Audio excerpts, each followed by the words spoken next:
शुक्रवार को बेंगलुरु के रामेश्वरम कैफे में हुए धमाके की जांच अब एनआईए करेगी। इस धमाके में 10 लोग घायल हुए थे।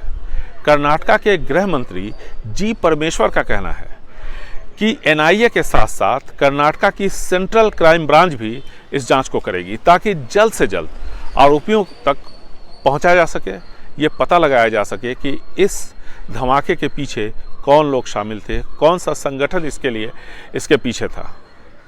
लेकिन पुलिस की जो जांच फिलहाल चल रही है उसका फोकस कमोबेश शिवमोगा मॉड्यूल पर है।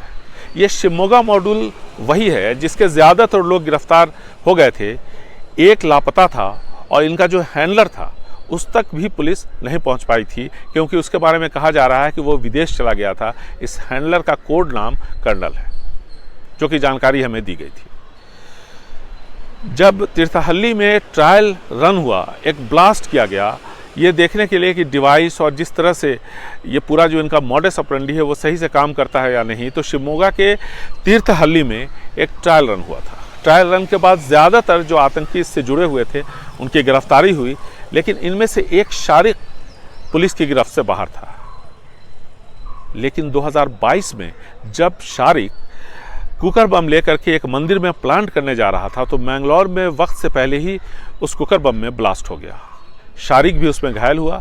शारिक को गिरफ्तार किया गया। फिलहाल वो सलाखों के पीछे है। तो शारिक से भी पूछताछ की जा रही है, क्योंकि तीर्थहल्ली में जो धमाका हुआ था, साथ ही साथ यहाँ रामेश्वरम कैफे में जो धमाका हुआ है और मैंगलोर में कुकर बम ब्लास्ट जो हुआ, इन तीनों में जो मटेरियल का इस्तेमाल हुआ था वो एक ही है। इनकी मोडस ऑपरेंडी भी एक ही है। ऐसे में जो पहला शक पुलिस को हो रहा है वो इसी शिवमोगा मॉड्यूल पे हो रहा है, जिसकी लगातार जांच चल रही है। पुलिस को इस बात का भी अंदेशा है कि हो सकता है इन सब का जो हैंडलर कर्नल नाम का था वो हो सकता है वापस आ गया और उसने इसको अंजाम दिया हो।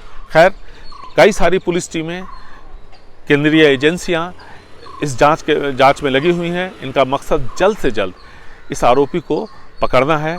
इससे जुड़े हुए जो दूसरी जानकारी है उसे बाहर निकालना है।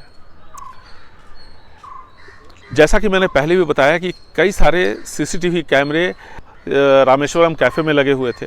साथ ही साथ इसके बाहर पुलिस के अपने कैमरे हैं हर ट्रैफिक सिग्नल पे। साथ ही साथ जो व्यावसायिक प्रतिष्ठान हैं उन्होंने भी बड़ी तादाद में कैमरे वहाँ पर लगाए हैं। तो पुलिस को काफ़ी फुटेज मिला है। इन्हीं में से एक फुटेज में ये आरोपी बम प्लांट करने के बाद रामेश्वरम कैफे से बाहर निकलता हुआ दिखता है। पुलिस ने उसको ट्रैक करना शुरू किया। कुछ दूर जाने के बाद यह लापता हो गया।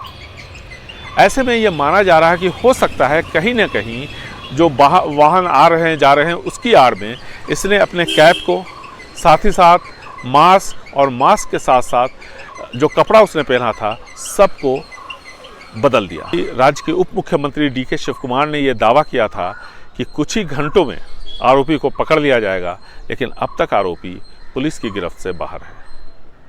बेंगलुरु से निहाल किदवई, एनडीटीवी इंडिया।